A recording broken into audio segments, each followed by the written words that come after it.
তুই বিয়ে করেছিস? কে বিয়ে করবে? ওর মতো একটা বদমাশকে বিয়ে করবো আমি? আমি তোকে পুলিশে দেব।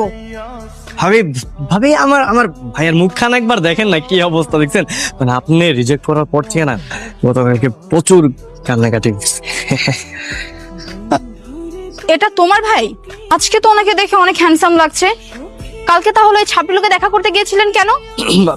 ভাবি সরি, আসলে দোষটা আমারই। আসলে আমি ভাবছিলাম কি নীলা নীলা আর কি যেরকম ছেলে পছন্দ করে, ড্যাশিং হ্যান্ডসাম, আমি ভাবছি আপনি ওরকম পছন্দ করেন, তাই ভাইয়াকে আমি ওইভাবেই সাজিয়ে নিয়ে গিয়েছিলাম আর কি। যখন থেকে আমার ছেলে তোমার ছবি দেখেছে না, তখন থেকেই প্রেমে পড়ে গেছে। মা, আমার ছেলেটাকে বিয়ে করো না, ও খুব ভালো ছেলে। একবার রাজি হয়ে যান, আপনি যা বলবেন আমি তাই করবো, বুঝলেন? আপনি আর গোলাম হয়ে থাকবো। ভাবি আপনি একটু রাজি হয়ে যান, আমার ভাইয়ের মুখে জাস্ট একটু হাসি ফুটে দেন, দ্যাটস ইট। আসলে নীলার কাছে ওনার কথা শুনে আমারও তো ওনাকে পছন্দ হয়েছিল।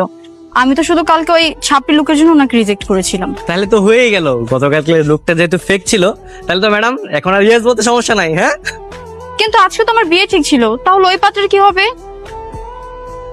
পাত্র নিয়ে তোকে চিন্তা করতে হবে না আপু, আমি বাসা অলরেডি বলে দিয়েছি তুই তোর বয়ফ্রেন্ডের সাথে পালিয়ে গেছিস।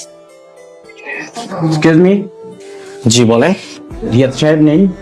না, রিয়াদ ভাই তো বাড়িতে নেই, আপনি বলেন আমাকে, সমস্যা নেই। না, শুনলাম বাড়িটা বিক্রি করবেন, তাই দেখতে আসছিলাম। এবার বাড়ি বিক্রি করবো?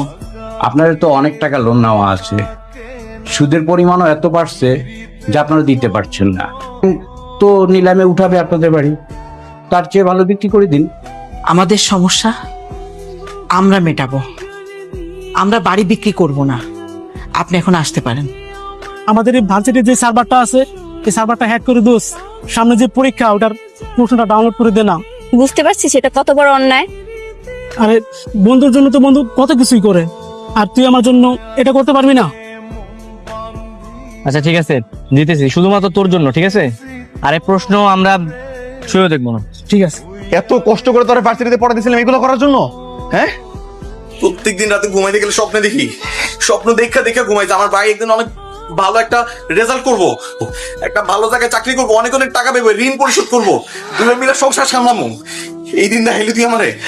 ফোন বন্ধ ছিল কেন এতদিন? যেই কাজ করেছি ফোন খোলা রেখে আর কি হবে? কি হবে মানে?